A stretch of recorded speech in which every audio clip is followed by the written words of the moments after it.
हर हर महादेव। देहिनोऽस्मिन् यथा देहे कौमारं यौवनं जरा तथा देहान्तरप्राप्तिर्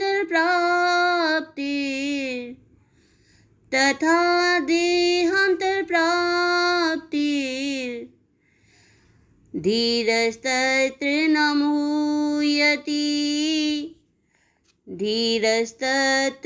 मुह्यति।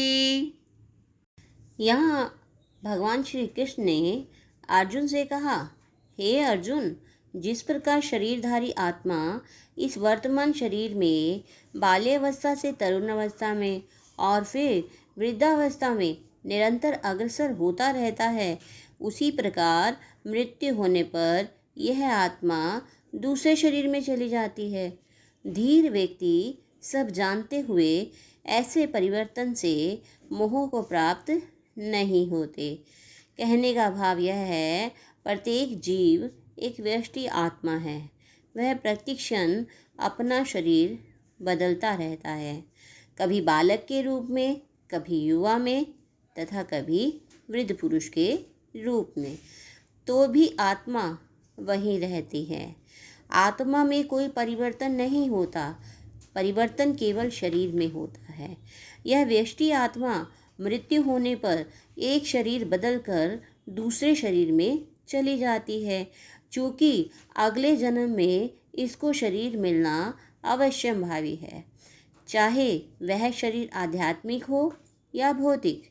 अतः अर्जुन के लिए ना तो भीष्म ना ही द्रोण के लिए शोक करने का कोई कारण था, अपितु उसे प्रसन्न होना चाहिए था कि वे पुराने शरीर को बदलकर नए शरीर ग्रहण करेंगे। इस तरह वे नई शक्ति प्राप्त करेंगे। ऐसे शरीर परिवर्तन से जीवन में किए हुए कर्मों के अनुसार ही नाना प्रकार के सुख उपभोग या कष्टों का लेखा होता है। अर्थात कर्मों के अनुसार ही मनुष्य को सुख या दुख मिलता है। चूँकि भीष्म व द्रोण साधु पुरुष थे, इसलिए अगले जन्म में उन्हें आध्यात्मिक शरीर प्राप्त होंगे, नहीं तो कम से कम उन्हें स्वर्ग में भोग करने के अनुरूप शरीर तो प्राप्त होंगे ही।